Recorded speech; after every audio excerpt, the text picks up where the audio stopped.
സംസാരിക്കുന്ന മന്ത്രിമാർ വേറൊരു കണക്ക് പറയുന്നു. കേരളം എങ്ങനെയാണ് അവഗണിക്കപ്പെട്ടത് എന്നുള്ളതിനെ സംബന്ധിച്ച് വ്യക്തമായ ഒരു കണക്കുമില്ലാതെ നിയമസഭാ വേദിയെ തികഞ്ഞ അടിസ്ഥാനരഹിതമായിട്ടുള്ള ആരോപണങ്ങൾ ഉന്നയിക്കാനുള്ള അവസരമാക്കുക. നിയമസഭയ്ക്കകത്ത് അവാസ്തവമായിട്ടുള്ള കാര്യങ്ങളാണ് മുഖ്യമന്ത്രി ധനകാര്യമന്ത്രിയും പറയുന്നത്, മന്ത്രിമാർ പറയുന്നു. കഴിഞ്ഞ 10 വർഷത്തിനിടയിൽ കേരളത്തിന് കേന്ദ്രം എന്തെല്ലാം ചെയ്തു എന്നുള്ളതിനെ സംബന്ധിച്ച് ഒരു കണക്കും സർക്കാർ എവിടെയും പറയുന്നില്ല. കേരളത്തിന് ലഭിച്ച നികുതി വിഹിതത്തെ സംബന്ധിച്ചോ അധികം ലഭിച്ച മറ്റ് ആനുകൂല്യങ്ങളെ സംബന്ധിച്ചോ റവന്യൂ ഡെഫിസിറ്റ് ഗ്രാൻറ്റിനെ സംബന്ധിച്ചോ GST ഷെയറിനെ സംബന്ധിച്ചോ കോമ്പൻസേഷനെ സംബന്ധിച്ചോ ഒന്നും തന്നെ സർക്കാർ ഒരു കണക്കും പറയുന്നില്ല. വ്യാജ പ്രചരണമാണ് മുഖ്യമന്ത്രിയും ധനകാര്യമന്ത്രിയും ഈ വിഷയത്തിൽ നിയമസഭയിലടക്കം നടത്തുന്നത്. തെരുവിൽ പ്രസംഗിക്കുന്നത് പോലെയാണ് മന്ത്രിമാർ നിയമസഭയിൽ കവലപ്രസംഗം നടത്തുകയും. കേന്ദ്ര അവഗണന എന്നുള്ളത് ഒരു പച്ചക്കള്ളമാണ്. കേന്ദ്രം കേരളത്തെ അവഗണിക്കുന്നില്ല എന്ന് മാത്രമല്ല, കേരളത്തിന് വലിയ പരിഗണനയാണ് നൽകുന്നത് എന്നുള്ളതാണ് സത്യം. ദില്ലിയിൽ സമരം ചെയ്യാൻ പോകുന്ന ആളുകൾ കേരളത്തിലെ ജനങ്ങളോട് കഴിഞ്ഞ 10 വർഷം കേന്ദ്രത്തിൽ നിന്ന് ലഭിച്ച ആനുകൂല്യങ്ങളെക്കുറിച്ച് പറയാൻ തയ്യാറാവണം എന്നാണ് ഞങ്ങൾക്ക് പറയാനുള്ളത്. അവാസ്തവവും അടിസ്ഥാനരഹിതവുമായിട്ടുള്ള ആരോപണങ്ങൾ ഉന്നയിക്കാനുള്ള വേദിയല്ല നിയമസഭ. കേന്ദ്രം കേരളത്തെ ഏത് രീതിയിലാണ് അവഗണിക്കുന്നതെന്ന് നിയമസഭയിലെ പ്രതിപക്ഷത്തെയെങ്കിലും ബോധ്യപ്പെടുത്താൻ സർക്കാരിന് സാധിച്ചിട്ടുണ്ടാകും. എനിക്ക് UDF-നോട് ചോദിക്കാനുള്ളത്, VD സതീശനോടും UDF നേതാക്കളോടും ചോദിക്കാനുള്ളത്, മുഖ്യമന്ത്രിയും ധനകാര്യമന്ത്രിയും നടത്തുന്ന ഈ വ്യാജ പ്രചരണത്തിനോട് UDF-ന് യോജിപ്പുണ്ടോ എന്നുള്ളതാണ്. UDF നേതാക്കളോട് ഞങ്ങൾ ചോദിക്കാൻ ആഗ്രഹിക്കുന്നത്, നിങ്ങൾ കേരളത്തോട് ആത്മാർത്ഥതയുള്ള ഒരു മുന്നണിയാണെങ്കിൽ കഴിഞ്ഞ 10 വർഷം കേരളത്തിന് എന്തെല്ലാം ആനുകൂല്യങ്ങൾ കേന്ദ്രം അധികമായി നൽകി അതിനെ സംബന്ധിച്ച് നിയമസഭയിൽ പറയാൻ തയ്യാറുണ്ടോ? മോദി സർക്കാർ അധികാരത്തിൽ വരുന്നതിന് മുമ്പ് ടോട്ടൽ ടാക്സ് ഷെയറിൻ്റെ ആകെ നികുതി വിഹിതത്തിൻ്റെ 32% മാത്രമായിരുന്നു സംസ്ഥാനങ്ങൾ കിട്ടിയിരുന്നത്.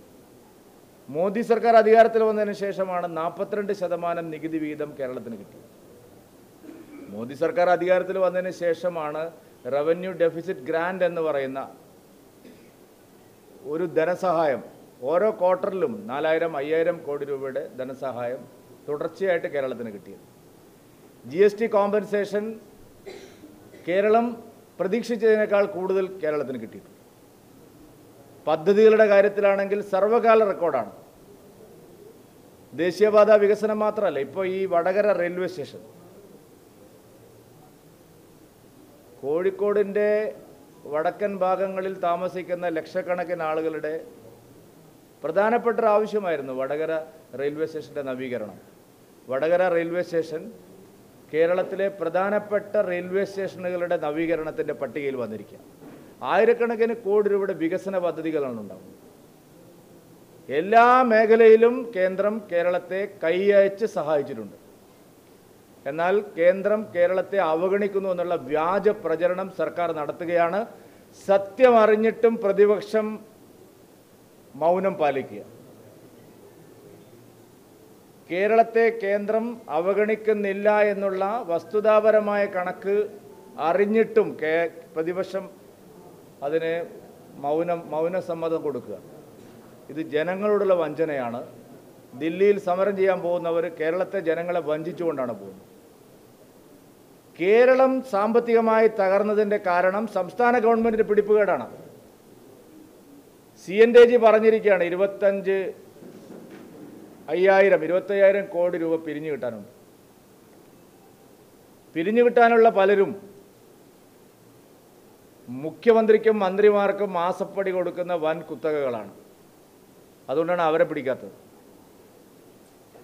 മുഖ്യമന്ത്രിക്കും മന്ത്രിമാർക്കും പാർട്ടിക്കാർക്കും ഇഷ്ടം പോലെ പണം കൊടുക്കുന്ന, വാരിക്കോരി കൊടുക്കുന്ന കുത്തകകളാണ്, കുത്തക മുതലാളിമാരാണ് ഇവിടെ നികുതി കുടിശ്ശികയാക്കിയിട്ടുള്ളത്. അവരെ പിടിച്ചിട്ടില്ല. സംസ്ഥാനത്തിന് ഉപയോഗിക്കേണ്ട വരുമാനമാർഗമാവേണ്ട പല സ്രോതസ്സുകളും ഇങ്ങനെയുള്ള കുത്തക കമ്പനികൾ കൈവശം വെച്ചതുകൊണ്ട് അത് തിരിച്ചുപിടിക്കാൻ സാധിക്കുന്നില്ല. പാട്ടക്കാലാവധി കഴിഞ്ഞ ലക്ഷക്കണക്കിന് ഹെക്ടർ ഭൂമി തിരിച്ചെടുക്കാനുണ്ട്. കേരളത്തിൽ അനധികൃതമായി കൈവശം വെച്ചിരിക്കുന്ന കെട്ടിടങ്ങളുണ്ട്, അനധികൃതമായി കൈവശം വെച്ചിരിക്കുന്ന ഭൂമിയുണ്ട്. ഒന്നും തിരിച്ചു പിടിച്ചിട്ടില്ല. പല വ്യവസായികളും കോടിക്കണക്കിന് രൂപയുടെ കുടിശ്ശിക വൈദ്യുതി ഇനത്തിലും മറ്റ് ടാക്സ് ഇനത്തിലും കേരളത്തിൽ നൽകാനുണ്ട്. വൈദ്യുതി ഗാർഹിക ഉപഭോക്താക്കളെ പീഡിപ്പിക്കുന്ന സർക്കാർ കുത്തക കമ്പനികളുടെ വൈദ്യുതി കുടിശ്ശിക പിടിക്കുന്നേയില്ല. ഇത് വളരെ ഗൗരവമേറിയ വിഷയമാണ്. സംസ്ഥാനത്തെ സാമ്പത്തിക സ്ഥിതി തകർത്തിരിക്കുന്നതാണ് ഈ സർക്കാരാണ്. അതിൻ്റെ ഉത്തരവാദിത്തം നരേന്ദ്രമോദി സർക്കാരിൻ്റെ തലയിൽ കെട്ടിവെക്കാനാണ് സർക്കാർ ശ്രമിക്കുന്നത്. ഇത് വിജയിക്കാൻ പോകുന്നില്ല. കേന്ദ്രത്തിൽ എത്ര തവണ നിങ്ങൾ ദില്ലിയിൽ പോയാലും നിങ്ങളെ വണ്ടിക്കൂലി അധികം ഖജനാവിൽ നഷ്ടമാവുമെന്നതൊഴിച്ചാൽ ഒരു പ്രയോജനം ഉണ്ടാകാൻ പോകുന്നില്ല. സമരം ചെയ്യാൻ പോകുന്ന മന്ത്രിമാരുടെ വിമാനക്കൂലി കേരളത്തിൻ്റെ ഖജനാവിൽ നിന്നാണ് എടുക്കുന്നതെങ്കിൽ അത് പാവപ്പെട്ടവരോട് ചെയ്യുന്ന ഏറ്റവും വലിയ ക്രൂരതയായിരിക്കുമെന്ന് പറയാൻ ഞങ്ങൾ ആഗ്രഹിക്കുന്നു. ദില്ലിയിൽ സമരം ചെയ്യാൻ പോകുന്നവർ AKG സെൻറ്ററിലെ കാശ് എടുത്തിട്ട് പോകണം. ദില്ലിയിൽ സമരം ചെയ്യാൻ പോകുന്ന മന്ത്രിമാരും MLA-മാരും AKG സെൻറ്ററിലുള്ള കാശ് എടുത്തിട്ട് പോകണം. ജനങ്ങളെ കാശെടുത്ത് പോകരുത്. മുഖ്യമന്ത്രിയുടെ മകളെ രക്ഷിക്കാൻ ഒരു സിറ്റിങ്ങിന് 27 ലക്ഷം രൂപ ശമ്പളം അഭിഭാഷകന്, മുഖ്യമന്ത്രിയുടെ മകളെ രക്ഷിക്കാൻ. മാസപ്പടി കേസിൽ KSIDC ചോദിച്ച ചോദ്യത്തിന് ഒരു നോട്ട് കൊടുത്താൽ മതി. എന്തിനാ കോടതി പോയത് KSIDC മുഖ്യമന്ത്രിക്കും മകൾക്കും കോടതിയിൽ പോകാൻ പ്രയാസമുള്ളതുകൊണ്ട് KSIDCയെ കൊണ്ട് കോടതിയിൽ പോവുകയാണ്. KSIDCയോട് ചോദിച്ചിരിക്കുന്നത് CMRL നിങ്ങൾക്ക് എത്ര ഷെയർ ഉണ്ടെന്നാണ്. CMRLും KSIDCക്ക് എങ്ങനെ CMRLന് ഷെയർ കൊടുക്കാൻ സാധിച്ചു? എന്താണ് മാനദണ്ഡം? CMRLും KSIDCയും തമ്മിലുള്ള ബന്ധം എന്താണ്? CMRLൻ്റെ മാസപ്പടി വിഷയത്തിൽ KSIDCയുടെ പങ്ക് എന്താണ്? എന്നുള്ള ഒരു ഫയലിന് മറുപടി അയച്ചാൽ മതി. കോടതിയിൽ പോയിട്ട് വാദിക്കേണ്ട ഒരു കാര്യമില്ല.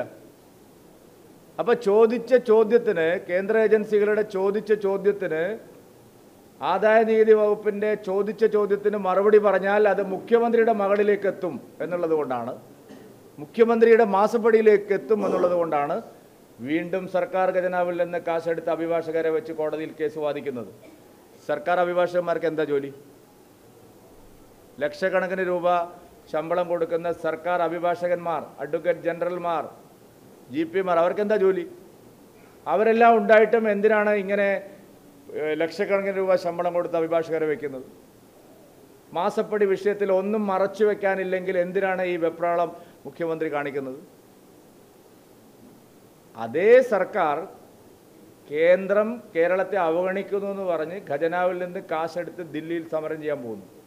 ഇത് പാവപ്പെട്ട ജനങ്ങളെ കൂടുതൽ ദ്രോഹിക്കുന്ന നടപടിയാണ്. ഇത് അവസാനിപ്പിക്കാൻ മുഖ്യമന്ത്രി തയ്യാറാവണമെന്നാണ് ഞങ്ങൾ പറയുന്നത്.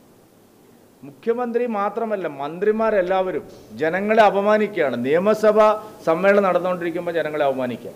ഒരു മന്ത്രി ഇന്ന് പറഞ്ഞിരിക്കുന്നത് ശബരിമലയിലെ തിരക്ക് കാരണം, ബുദ്ധിമുട്ട് കാരണം 12 മണിക്കൂർ 14 മണിക്കൂർ ക്യൂ നിന്ന് ബോധം കെട്ട് വീണ അയ്യപ്പ ഭക്തന്മാർ മാലയൂരി തിരിച്ചു പോയത് അവർ കപടവിശ്വാസികളായതുകൊണ്ടാണ്.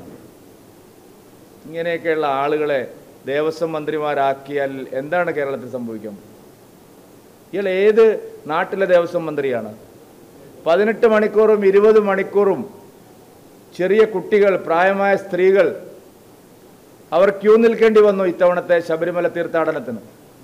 കുടിക്കാൻ വെള്ളം ഉണ്ടായിരുന്നില്ല, തിരക്ക് നിയന്ത്രിക്കാൻ സംവിധാനങ്ങൾ ഉണ്ടായിരുന്നില്ല, ഒരു തരത്തിലുള്ള സൗകര്യങ്ങളും തീർത്ഥാടകർക്ക് അവർ ചെയ്തു കൊടുത്തില്ല.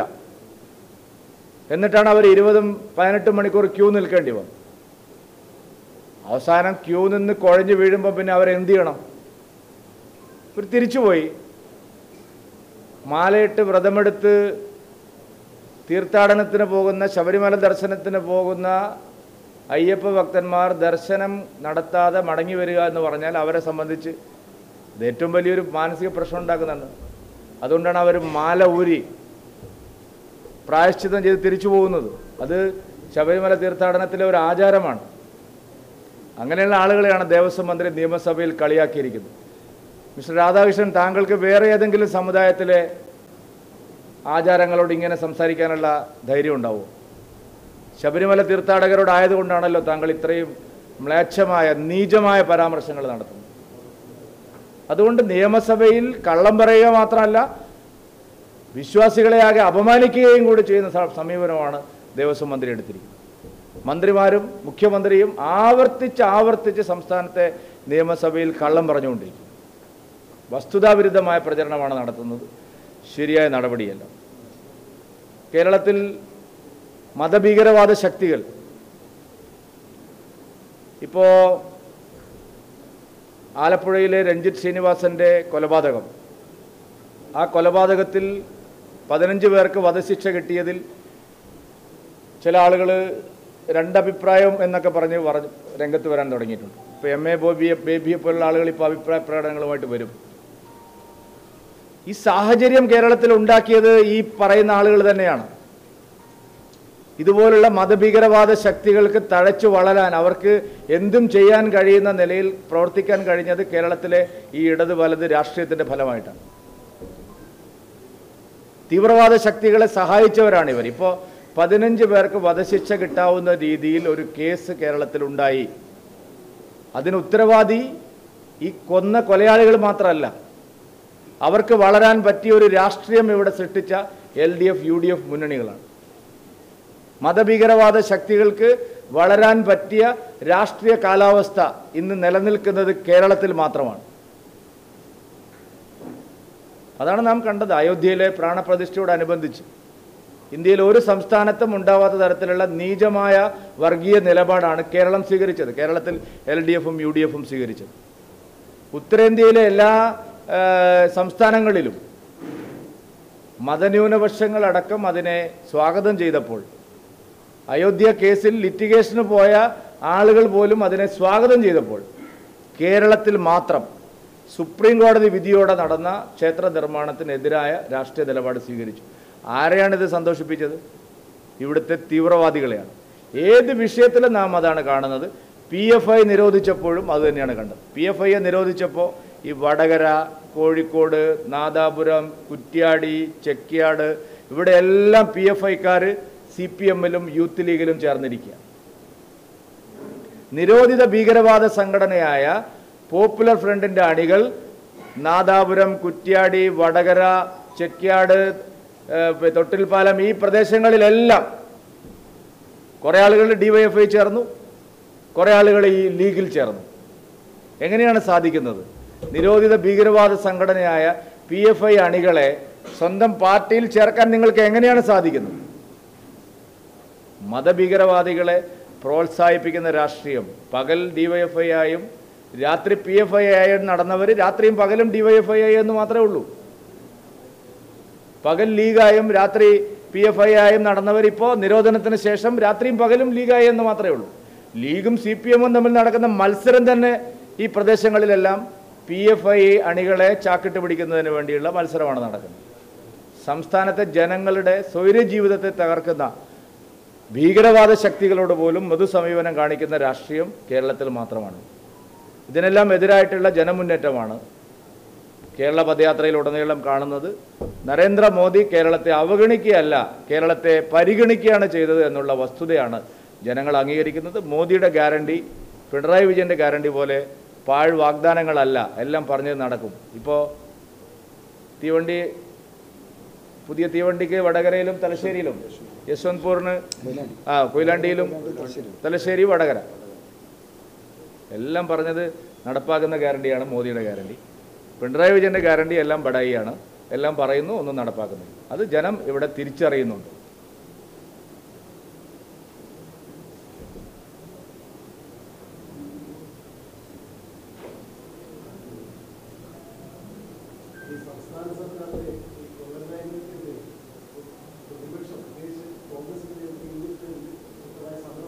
എന്ത് സമരം? UDF ഒരു സമരം ചെയ്യുന്നില്ല. UDFിൻ്റെ ഒരു സമരവും കേരളത്തിൽ, ജനങ്ങളെ പങ്കെടുപ്പിച്ചുകൊണ്ടുള്ള ഒരു സമരവും കേരളത്തിൽ നടക്കുന്നില്ല. 4 യൂത്ത് കോൺഗ്രസ്സുകാർ റോഡ് സൈഡിൽ ഇരുന്നിട്ട് കാറിന് ചാടുന്നതല്ലാതെ 1000 പേരെ സംഘടിപ്പിച്ച ഒരു സമരം കേരളത്തിൽ ഒരിടത്തും നടക്കുന്നില്ല. ഞങ്ങളെ പരിപാടികൾ നോക്കൂ നിങ്ങൾ. ഞങ്ങൾ സെക്രട്ടേറിയറ്റ് ഉപരോധം നടത്തിയപ്പോഴും കലക്ട്രേറ്റ് മാർച്ച് നടത്തിയപ്പോഴും 2000 കേന്ദ്രങ്ങളിൽ ജനപഞ്ചായത്ത് നടത്തിയപ്പോഴും വലിയ ജനപങ്കാളിത്തത്തോടെയാണ് നടന്നത്. നിങ്ങൾ കാണുന്നത് ഈ പത്രസമ്മേളനം മാത്രമാണ്. VD സതീശന് നിങ്ങൾ അരമണിക്കൂർ 3/4 മണിക്കൂർ ലൈവ് കൊടുക്കുന്നതുകൊണ്ട് നിങ്ങളിവിടെ വിചാരിക്കുന്നത് അവർ UDF ഒരു സമരവും ചെയ്യുന്നില്ല, UDF ചിത്രത്തിലേ ഇല്ല. പിന്നെ മുഖ്യമന്ത്രിയുടെ മാസപ്പടി കേസ് നിയമസഭയിൽ പരാമർശിക്കപ്പെടാൻ പോലും ഇഷ്ടപ്പെടാത്ത ആളാണ് കേരളത്തിൻ്റെ പ്രതിപക്ഷ നേതാവ്. എന്താ കാരണം? മാസപ്പടി പിണറായി വിജയനും വാങ്ങി, വീണ വിജയനും വാങ്ങി, പിന്നെ വാങ്ങിയതെല്ലാം UDFകാരാണ്. കുഞ്ഞാലിക്കുട്ടി, ചെന്നിത്തല, ഇബ്രാഹിം കുഞ്ഞ് എല്ലാവരും വാങ്ങിയിരിക്കുകയാണ്. ഇനിയും പേരുകൾ വരാനുണ്ട്.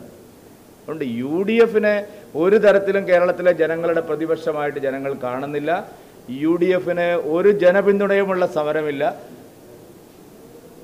4 യൂത്ത് കോൺഗ്രസ്സുകാർ കരിങ്കൊടിയായി ചാടിയത് നിങ്ങളെല്ലാവരും കാണിച്ചു വലിയ ലൈവായിട്ട്.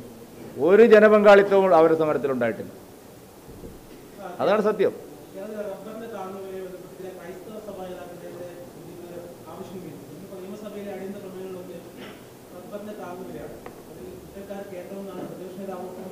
ഞാൻ പറഞ്ഞ 250 രൂപ 1 കിലോ റബ്ബറിന് കൊടുക്കാമെന്ന് പറഞ്ഞ പിണറായി വിജയനെ പിടിക്കാതെ നരേന്ദ്രമോദിക്കെതിരെ VD സതീശൻ പറയണമെങ്കിൽ, VD സതീശൻ പ്രതിപക്ഷ നേതാവല്ല, മന്ത്രിസഭയിലെ ഒരു അംഗമാണ്, 21ാമത്തെ അംഗമാണ്. VD സതീശൻ ഒരു അന്തസ്സുള്ള പ്രതിപക്ഷ നേതാവാണെങ്കിൽ LDFിൻ്റെ പ്രകടന പത്രികയിൽ പറഞ്ഞിരിക്കുകയാണ് 250 രൂപയാക്കി 1 കിലോ റബ്ബറിന് മാറ്റും. നിങ്ങൾ വായിച്ചു നോക്കിയിട്ടില്ലേ? എന്നിട്ട് എന്താണ് സതീശൻ കേന്ദ്രത്തിനെ കുറ്റം പറയുന്നത്? കേന്ദ്രത്തിനെ കുറ്റം പറയാനുള്ള കാരണം ക്രൈസ്തവ സഭകൾ അവരെ കോൺഗ്രസിൻ്റെ പരമ്പരാഗത നിലപാടിൽ നിന്ന് മാറി ചിന്തിക്കുന്നു. ക്രൈസ്തവ സമുദായം അതിനുള്ള പണിയാണ് സതീശൻ ഇവിടെ ചെയ്തുകൊണ്ടിരിക്കുന്നത്. അതിനെ തുറക്കം വയ്ക്കാനുള്ള പണിയാണ് ചെയ്തുകൊണ്ടിരിക്കുന്നത്. അല്ലാതെ LDFിനെയാണ് സതീശൻ വിമർശിക്കേണ്ടത്. അയാൾ പ്രതിപക്ഷ നേതാവായിട്ടാണ് ജനങ്ങൾ അയാളെ അയച്ചിരിക്കുന്നത്. അയാളുടെ ധർമ്മം പ്രതിപക്ഷ ധർമ്മമാണ്. കേരളത്തിലെ ജനങ്ങളുടെ പ്രതിപക്ഷത്തിൻ്റെ ശബ്ദമാവാനാണ് VD സതീശനെ നിയമസഭയിൽ അയച്ചിരിക്കുന്നത്. പിണറായി വിജയൻ്റെ പെട്ടി തൂക്കാനല്ല ജനങ്ങൾ VD സതീശനെ കേരള നിയമസഭയിൽ അയച്ചത്, പ്രതിപക്ഷത്തിൻ്റെ നേതാവായിട്ട് അയച്ചത്. ഇപ്പോൾ പിണറായി വിജയൻ്റെ ചെല്ലപ്പെട്ടി തൂക്കുന്ന ആളായിട്ട് VD സതീശൻ മാറിയിരിക്കുകയാണ്. ഒരു കാര്യവും അയാൾ പറയുന്നത് ജനം വിശ്വസിക്കുന്നില്ല.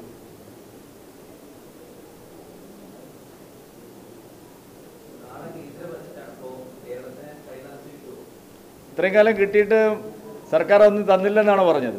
കേന്ദ്രം കേരളത്തെ കൈയച്ച് സഹായിക്കുമ്പോഴും പിണറായി വിജയനും പ്രതിപക്ഷവും അത് മുഴുവൻ ഇത്രയും നന്ദികെട്ട ഒരു സർക്കാർ,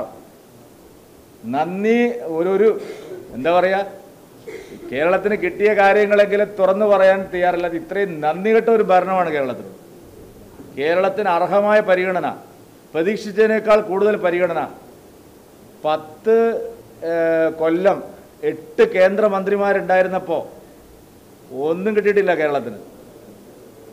ഇപ്പോൾ LDF 5 കൊല്ലം 1ാം UPA ഗവൺമെൻറ്റിൻ്റെ ഭാഗത്ത് ഉണ്ടായിരുന്നു, അന്ന് കിട്ടിയിട്ടില്ല. പക്ഷേ ഞങ്ങൾ ഭരിക്കുമ്പോൾ MP ഇല്ല, MLA ഇല്ല. പക്ഷേ കേരളത്തിന് ഇത്രയും പരിഗണന കിട്ടിയിട്ടുണ്ട്. അതുകൊണ്ട് നാളെ പിന്നെ ഇത് ഇടക്കാല ബജറ്റാണ്, അതറിയാലോ. എങ്കിലും കേരളത്തിന് മറ്റെല്ലാ സംസ്ഥാനങ്ങൾക്കും കിട്ടുന്നത് പോലെ അല്ലെങ്കിൽ അതിനേക്കാൾ കൂടുതൽ കേരളത്തിലെ ജനങ്ങൾക്ക് എപ്പോഴും കിട്ടിയിട്ടുണ്ട്. അതുകൊണ്ട് മോദി സബ്കാ സാത്ത് സബ്കാ വികാസ് എന്ന് പറയുന്നത് ഞങ്ങളെ ഇലക്ഷൻ സ്റ്റണ്ടല്ല, നടപ്പാക്കി പ്രാവർത്തികമാക്കിയിട്ടുള്ള ഗ്യാരണ്ടിയാണ്. PC ജോർജിൻ്റെ അങ്ങനെയൊന്നും തീരുമാനമായിട്ടില്ല. PC ജോർജിൻ്റെ കാര്യങ്ങൾ ചർച്ച നടന്നുകൊണ്ടിരിക്കുകയാണ്. PC ജോർജ് ചില കാര്യങ്ങൾ നേരത്തെ അദ്ദേഹം മുന്നണിയിൽ ഭാഗമാകണമെന്നുള്ള നിലയായിരുന്നു ഉണ്ടായിരുന്നത്. ഇപ്പോൾ അദ്ദേഹം ആലോചിക്കുന്നത് പാർട്ടിയിൽ ലയിക്കുക എന്നുള്ളതാണ്. അപ്പോൾ അതിൽ വേറെ കാര്യങ്ങളൊന്നുമില്ലല്ലോ. പാർട്ടിയിൽ ലയിക്കുമ്പോൾ പിന്നെ അദ്ദേഹം ബാക്കി കാര്യങ്ങളെല്ലാം പാർട്ടിയിലെ കാര്യങ്ങൾ പോലെ മുന്നോട്ട് പോകുമല്ലോ.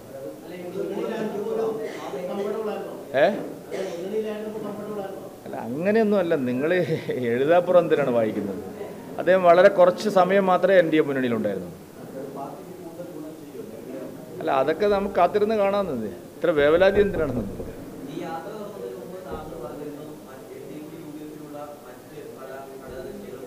അങ്ങനെ ഞാൻ പറഞ്ഞില്ലേ, ഞാൻ പറയാത്ത കാര്യം നിങ്ങൾ എൻ്റെ അടുത്ത് ചോദിക്കണ്ട. ഇത് നിങ്ങളെ ഏതൊക്കെ ചാനൽ 24 ഇപ്പോൾ ഒരു കൈരളിയായി മാറുന്നുണ്ട്. ഞങ്ങൾ അങ്ങനെയൊന്നും ഈ ധാവൻ വരുന്നൊന്നും പറഞ്ഞിട്ടില്ല. ഞങ്ങൾക്ക് പറഞ്ഞിരിക്കുന്നത് എല്ലാ ലോക്സഭാ മണ്ഡലങ്ങളിലും മിനിമം 1000 പേരെങ്കിലും നവാഗത് നമ്മുടെ കൂടെ വരുന്നതാണ്. എല്ലായിടത്തും വരുന്നുണ്ട്. ഇന്ന് വൈകുന്നേരം വന്നാൽ ഞാൻ കാണിച്ചു തരാം. കാസർഗോഡ് പ്രമുഖനായിട്ടുള്ള കോൺഗ്രസ് നേതാവ് ശ്രീ AK നാരായണൻ BJP ചേർന്നു. നിങ്ങൾ വാർത്ത കൊടുത്തില്ലല്ലോ. വയനാട് ജില്ലയിൽ പ്രമുഖരായിട്ടുള്ള പല കോൺഗ്രസ് CPM നേതാക്കൾ BJP ചേർന്നിട്ടുണ്ട്. ഇത് വടകരയിലും ചേരും, കോഴിക്കോടും ചേരും, എല്ലായിടത്തും ചേരും. അല്ലാതെ ഏതെങ്കിലും LDFിലെയോ UDFിലെയോ ഒരു മുന്നണിയിലെ ഒരു ഘടകകക്ഷിയെ ഇപ്പുറത്ത് ചാക്കിട്ട് പിടിക്കുമെന്ന് ഞാൻ പറഞ്ഞിട്ടില്ല. ഇവിടെ ബാക്കി എത്രയോ പത്രക്കാരുണ്ട്, ചാനലുകാരുണ്ട്. ഞാൻ അങ്ങനെ ഒരിടത്തും പറഞ്ഞിട്ടില്ല.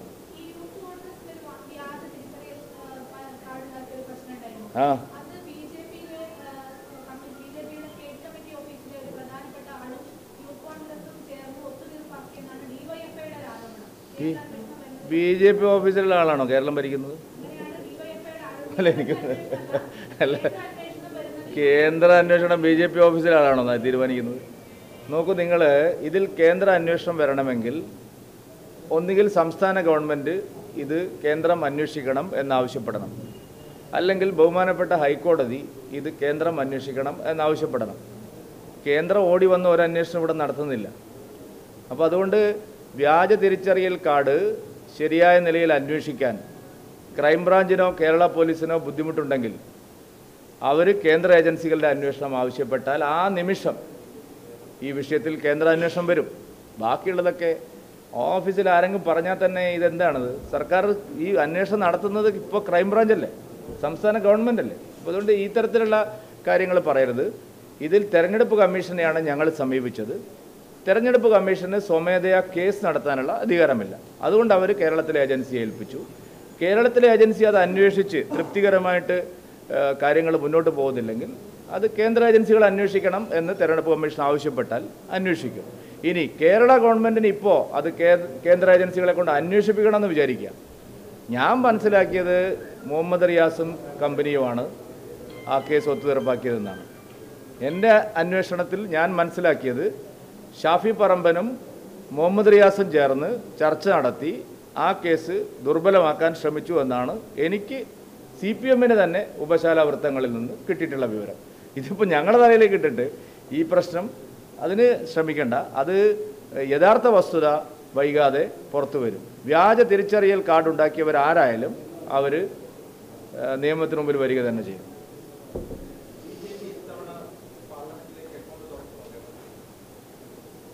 നിങ്ങൾക്ക് സംശയമുണ്ടോ? നിങ്ങൾ ഡൗട്ട്ഫുള്ളാണോ? അക്കൗണ്ട് തുറക്കുക മാത്രമല്ല നിരവധി സീറ്റുകളിൽ തവണ BJPക്ക് അംഗങ്ങളുണ്ടാകും. എല്ലാം ഇന്ന് പറഞ്ഞ് ഇനി 17 ദിവസം കൂടി ജാഥയുണ്ട്. ഇനിയും 17 യാത്ര കൂടി ഉണ്ട്. ഞാൻ പറഞ്ഞു അത്.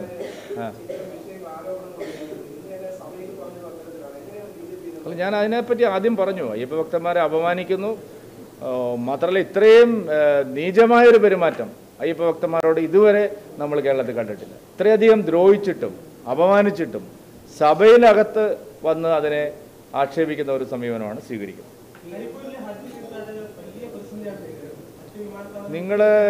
ഞാനൊരു കാര്യം ഞാൻ പറയാം. കണ്ണൂർ വിമാനത്താവളത്തിൽ ഹജ്ജ് തീർത്ഥാടകർക്ക് ഈ ബുദ്ധിമുട്ടില്ല. കരിപ്പൂർ വിമാനത്താവളത്തിൽ ഈ ബുദ്ധിമുട്ട് എങ്ങനെ വന്നു? എനിക്ക് അറിയാത്തതുകൊണ്ട് ചോദിക്കുക. അവിടെ ഓപ്ഷനിൽ പങ്കെടുക്കാൻ ആരും ഉണ്ടായിരുന്നില്ല. കേരളത്തിൽ നിന്ന് ഏറ്റവും കൂടുതൽ തീർത്ഥാടകർ പോകുന്ന കരിപ്പൂർ വിമാനത്താവളത്തിൽ ഇവിടുത്തെ വൻതോക്കുകൾ പലരും ബന്ധമുള്ള ഒരു കമ്പനിയും അവിടെ ഓപ്ഷന് വന്നില്ല. അതൊക്കെ എനിക്കറിയാം എന്താണ് കാര്യമെന്ന്. അവിടെ വൻതോക്കുകൾ ഇവിടുത്തെ പ്രമുഖരായിട്ടുള്ള വ്യവസായികളും രാഷ്ട്രീയ നേതാക്കന്മാർക്കും എല്ലാം ബന്ധമുള്ള കമ്പനികൾ പോലും അവിടെ എന്തുകൊണ്ട് വന്നില്ല? അത് അന്വേഷിക്കേണ്ടതാണ്. ബാക്കി പിന്നെ വലിയ വിമാനങ്ങൾക്ക് ഇറങ്ങാൻ പറ്റാത്തതിന് കരിപ്പൂർ വിമാനത്താവളത്തിലെ കുഴപ്പം ഞങ്ങളെ പേരിലാക്കണോ? അല്ല, അതിപ്പോൾ നടന്നുകൊണ്ടിരിക്കുന്ന കാര്യമില്ല. വലിയ വിമാനങ്ങൾ ഇറങ്ങണമെങ്കിൽ എന്തെല്ലാം അതിന് ടെക്നിക്കലായിട്ടുള്ള കാര്യങ്ങളുണ്ടെന്ന് നിങ്ങൾക്ക് അറിയില്ലേ? അത് പൂർത്തിയായാലുടൻ വലിയ വിമാനങ്ങൾ ഇറങ്ങും. കരിപ്പൂർ വിമാനത്താവളത്തിൻ്റെ വികസനവുമായി ബന്ധപ്പെട്ട് പ്രവർത്തിക്കുന്നവരാണ് നമ്മളെല്ലാ പൊതുപ്രവർത്തകരും. അവിടെ റൺവേയുടെ കാര്യത്തിലുള്ള മാറ്റങ്ങൾ അതിനൊക്കെ കഴിഞ്ഞ് അവിടെ വലിയ വിമാനങ്ങൾ ഇറങ്ങാൻ തയ്യാറായി നിൽക്കുകയാണ്. അത് വരുമ്പോൾ സ്വാഭാവികമായിട്ടും വലിയ വിമാനങ്ങൾ ഇറങ്ങും. അതെങ്ങനെയത്? കേരളയിൽ ചത്ത് മണ്ണടിഞ്ഞില്ല, പിന്നെ നിങ്ങൾ എന്തിനാണ് ചോദിക്കുന്നത്? എന്തിന്?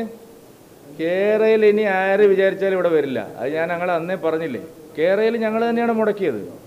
കേരളയിൽ മുടക്കിയെന്ന് മാത്രമല്ല, കേരളയിലെ ഒരാണിയും ഇനി പൊന്തില്ല. അതിൽ യാതൊരു സംശയമില്ല. ഞങ്ങൾക്ക് അതിൽ യാതൊരു വികസന വിരുദ്ധന്മാരെന്നുള്ള പഴി കേട്ടാലൊന്നും ഞങ്ങൾക്ക് കുഴപ്പമില്ല. സിൽവർ ലൈൻ പദ്ധതി ആര് വിചാരിച്ചാലും ഇനി കേരളത്തിൽ നടക്കില്ല. പിണറായി വിജയൻ ആ മോഹം ഉപേക്ഷിച്ചിരിക്കുന്നു. പിന്നെ നിങ്ങൾ എന്തിനാണ് വെറുതെ അതിന് വീണ്ടും മോഹം കൊടുക്കുന്നത്? മുഖ്യമന്ത്രി തന്നെ പറഞ്ഞില്ല ഇനി അത് നടക്കില്ല എന്ന്. അത് നടക്കാൻ പോണില്ല. വേറെ വല്ല പണിയും ജപ്പാനിൽ നിന്ന് വാങ്ങിയതിന് വല്ല ബുദ്ധിമുട്ടുണ്ടെങ്കിൽ തിരിച്ചു കൊടുക്കാനുള്ള ഏർപ്പാട് ചെയ്യും. ശരി.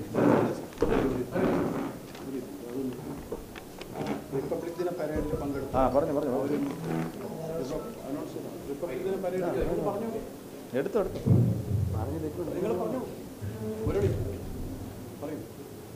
പ്രധാനമന്ത്രിയുടെ സ്വീകരിച്ച് നമ്മുടെ വടകരയിൽ നിന്നും റിപ്പബ്ലിക് ദിന പരേഡിൽ പങ്കെടുത്ത 2 മേഖലയിൽ പ്രമുഖ വ്യക്തിത്വം ഇവിടെയുണ്ട്.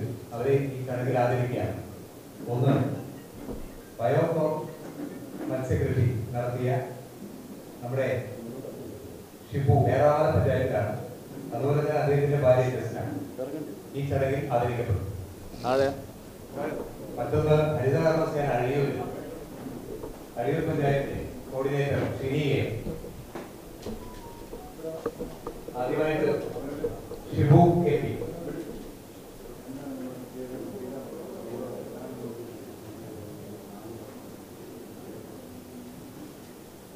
പ്രധാനമന്ത്രി മത്സ്യസമ്പദ് യോജന പദ്ധതി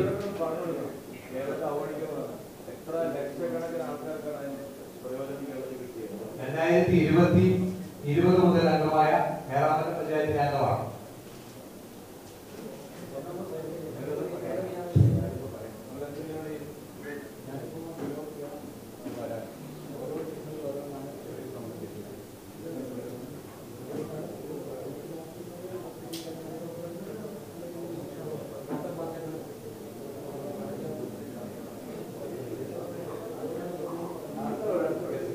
ജസ്ന, ഹരിതകർമ്മസേന അഴിയൂർ പഞ്ചായത്ത് കോർഡിനേറ്റർ ഷിനിയെ.